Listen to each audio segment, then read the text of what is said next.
മലയാള cinema രംഗത്തും mimicry രംഗത്തും television രംഗത്തും തൻ്റെതായ സാന്നിധ്യം ഊട്ടിയുറപ്പിച്ച ആ ടെലിവിഷൻ സ്ക്രീൻ നിറഞ്ഞു നിൽക്കുന്ന താരം രാജാ സാഹിബ്.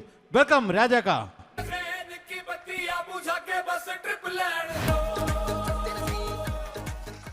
നീ വെറുതെ നിറഞ്ഞു നിൽക്കുന്ന താരം ഉദ്ദേശിച്ചത് എന്താണ്? നിറഞ്ഞു നിൽക്കുന്ന, വിരിഞ്ഞു നിൽക്കുന്ന, കവിഞ്ഞെന്ന് തോന്നുന്നു. അല്ലെ, കവിഞ്ഞിട്ട് പുറത്തു പോയി. നിറസാന്നിധ്യം. എന്റെ ചെയർ തന്നെ ശരിക്കും കവിഞ്ഞു കിടക്കുമായിരുന്നു, നോക്കിയപ്പോ കണ്ടില്ലായിരുന്നു. കണ്ടു.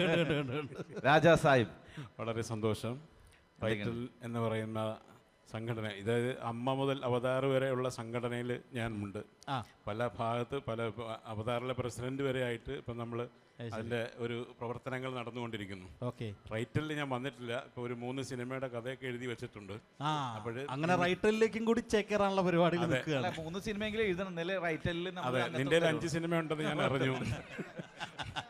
അപ്പോൾ എന്തായാലും സംഘടനയിലേക്ക് ഇതുപോലെ ഈ പരിപാടിയിലേക്ക് എന്നെ വിളിച്ച ഇതിലെല്ലാ ഭാരവാഹികളും എൻ്റെ സുഹൃത്തുക്കളാണ്. അവരുടെയൊക്കെ ഒരുപാട് എഴുത്തുകളിൽ ഞാനും ഭാഗമാകാൻ കഴിഞ്ഞിട്ടുണ്ട്.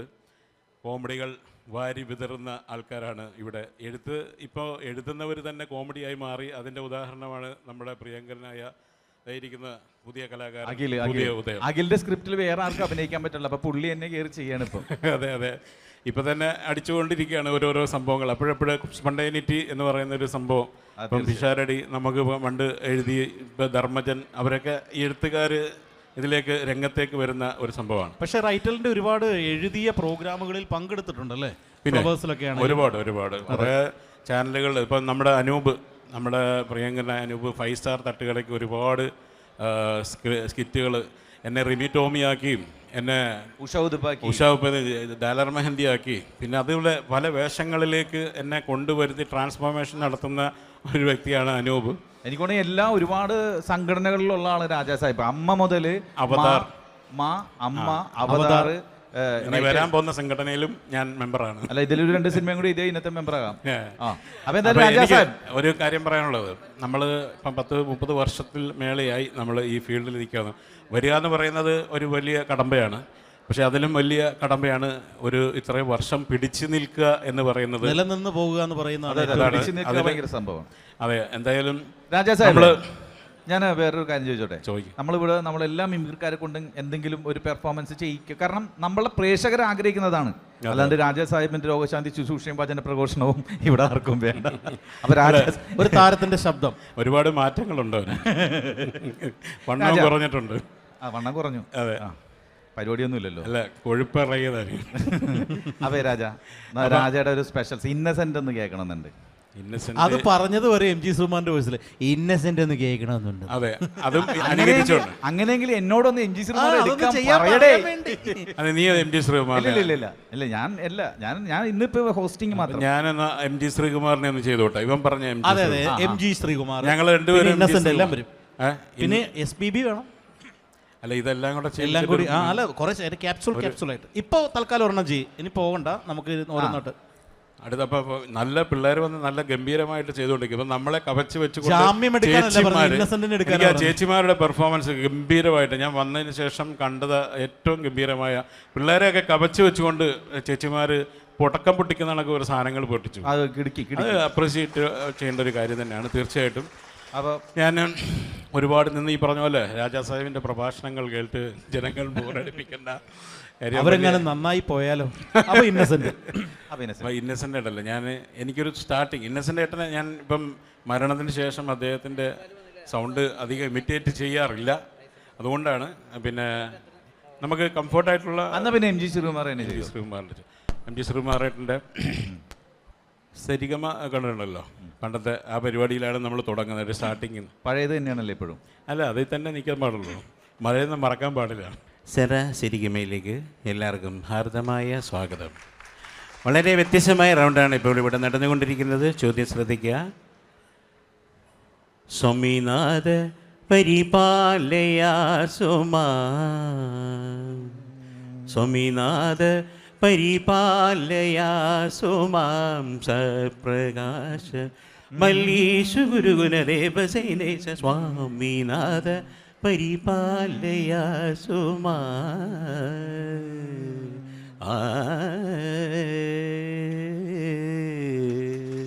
ചോദ്യം ഇതാണ്.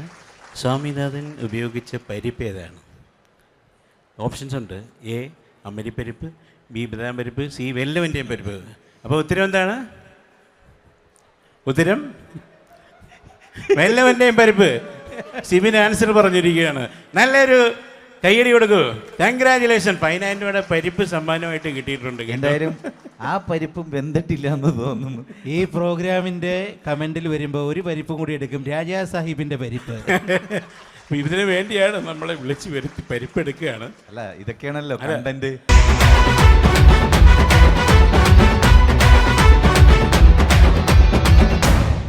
ഓക്കെ, അടുത്ത ടീം കേരള പ്ലസ് മാസ്റ്റേഴ്സ് ആണ്. നമുക്ക് വേദിയിലേക്ക് സ്വാഗതം ചെയ്യാം അവരെ. Welcome Kerala plus masters.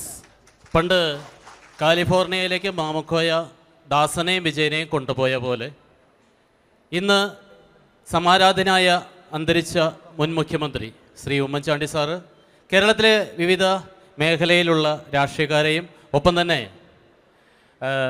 കുറച്ച് സിനിമാ താരങ്ങളെയും ഉൾപ്പെടുത്തിക്കൊണ്ട് ഒരു സ്റ്റേജ് ഷോ ചെയ്യാനായിട്ട് ദുബൈയിലേക്ക് പോകുന്നു. അപ്പോൾ ആ യാത്രയുടെ വിശേഷങ്ങളിലേക്ക്. എല്ലാവർക്കും നമസ്കാരം. പറഞ്ഞല്ലോ, ഞങ്ങൾ ഒരു ചെറിയ യാത്ര പോവുകയാണ്. നിങ്ങളുടെ എല്ലാവരുടെയും അനുഗ്രഹത്തോടു കൂടി തന്നെ ഒരാൾ ഇപ്പോൾ വന്നിട്ടുണ്ട്. ശ്രീ TS രാജു, എന്താ താങ്കൾക്ക് പറയാനുള്ളത്? വേണ്ട വേണ്ട വേണ്ട വേണ്ട. ഈ ഒരുവിൽ പോകുമ്പോൾ ഈ കടലിൽ ചാടി നീന്തി പോകണ്ടേ? അത് പറ്റില്ല. കാരണം ജലദോഷം ഉണ്ടാവും കേട്ടോ. പിന്നെ ഈ തിമിംഗലത്തെ കാണുമ്പോൾ എനിക്ക് പേടിയാ കേട്ടോ. തിമിംഗലത്തെ കാണുമ്പോൾ തനിക്ക് പേടിയാ എന്നല്ല, തിമിംഗലമായിരിക്കും ഒരു പക്ഷെ പേടിച്ചു പോകുന്നത്. വേറെന്താ? എന്തായാലും ഷോ നടക്കണം. അതെ അതെ അതെ. ഇപ്പോൾ നമ്മുടെ കൂടെ ഇന്ദ്രജിത്ത് വന്നിട്ടുണ്ടല്ലോ. ഇന്ദ്രജിത്ത് എന്താ ഈ മാറി നിൽക്കുന്നു? എന്തെങ്കിലും നമ്മുടെ ഷോയെ പറ്റി പറയൂ. ഇങ്ങനെയാണോ ഉമ്മച്ചൻ സാറേ പ്രോഗ്രാമിന് കൊണ്ടുപോകുന്നത്? അല്ല, അറിയാൻ പാടില്ലാത്തോണ്ട് ചോദിക്കുക. പിന്നെ കടലിൽ കടന്നൊക്കെ പോകുമ്പോഴേ നീന്തലൊക്കെ അറിയണ്ടേ? നീന്തലൊക്കെ നന്നായിട്ട് അറിയണം. ചാടിക്കോ. അപ്പോൾ ഒരു കടാപ്പുറത്ത് കിടന്ന് തെല്ലും പിടുത്തം കൂടി നീന്തി പഠിച്ചവനാ ഈ കൊമ്പൻ കുമാരൻ കേട്ടോ. പിള്ളാച്ചൻ സാറേ, പിള്ള സോറി ഉമ്മച്ചൻ സാറേ. അങ്ങനെ പറ. ഏതായാലും പറഞ്ഞല്ലോ, ഇപ്പോൾ നമ്മുടെ കൂടെ ജനാർദ്ദനൻ വന്നിട്ടുണ്ട്. ജനാർദ്ദനൻ, എന്താണ് പറയാനുള്ളത്? ഓഹോ ഉമ്മച്ചൻ സാറേ, നിങ്ങൾ പൊന്നപ്പനല്ല തങ്കപ്പന. എന്തായാലും ഈ ഷോ നടക്കണം. ഷോ നല്ല രീതിയിൽ തന്നെ നടക്കണം കേട്ടോ. ഏതായാലും വളരെ സന്തോഷം. അപ്പോൾ ഓക്കെ, ഞാൻ പോയിട്ട് വരാം. ഓക്കെ. ഇപ്പോൾ ശ്രീ VS അച്യുതാനന്ദൻ നമ്മുടെ കൂടെ വന്നിട്ടുണ്ട്. ശ്രീ VS അച്യുതാനന്ദൻ, എന്താണ് താങ്കൾക്ക് പറയാനുള്ളത്? 1950-കളിലെല്ലാം തന്നെ ഞാൻ ഈ ഷോ നടത്താറുള്ളതാണ്. ഞാനൊരു സ്കിറ്റാണ് അവതരിപ്പിക്കുന്നത്. എൻ്റെ സ്കിറ്റിൻ്റെ പേരത് ക്യാപിറ്റൽ പണിഷ്മെൻ്റ്. വളരെ നല്ല കാര്യം. നമ്മോടൊപ്പം വിനായകൻ ചേർന്നു. വിനായക, എന്താ മാറി നിൽക്കുന്ന? കയറി വന്ന് കുറച്ച് എന്തെങ്കിലും കാര്യങ്ങൾ പറ. എനിക്കങ്ങനെയൊന്നും പറയാൻ പറ്റൂല. എന്തിനാണ് ഞാൻ അങ്ങനെ പറയുന്നത്? അങ്ങനെയൊന്നും പറയേണ്ട കാര്യമില്ല എനിക്ക്. ചൂടായി സംസാരിക്കരുത്. ഞാൻ ചൂടായി സംസാരിച്ചതല്ല സാറേ. ചൂടായിട്ടല്ല ഞാൻ സംസാരിക്കുന്നത്. എൻ്റെ ടോളെങ്ങനെയാണ്, അതുകൊണ്ട് തന്നെയാണ് ഞാൻ ഇതിങ്ങനെ സംസാരിക്കുന്നത്. അല്ലാതെ ഞാനൊന്നും സംസാരിക്കാറില്ല. ഏതായാലും ഈ ഷോയ്ക്ക് അതായത് ഞങ്ങളുടെ ഈ ഷോയ്ക്ക് പ്രസൻറ്റേകാൻ ഒരു സമാരാധ്യനായ നേതാവ്, അദ്ദേഹം സമാരാധ്യനായ ഒരു പുരുഷ ശ്രീ രവിശങ്കർ ഇവിടെ എത്തിച്ചേർന്നിട്ടുണ്ട്. അദ്ദേഹം ഈ കപ്പലിൻ്റെ കപ്പിത്താൻ കൂടിയാണ്. രവിശങ്കർ, അദ്ദേഹത്തിന് ഞാൻ ഈ വേദിയിൽ വരൂ. അങ്ങേക്ക് വളരെ സ്വാഗതം.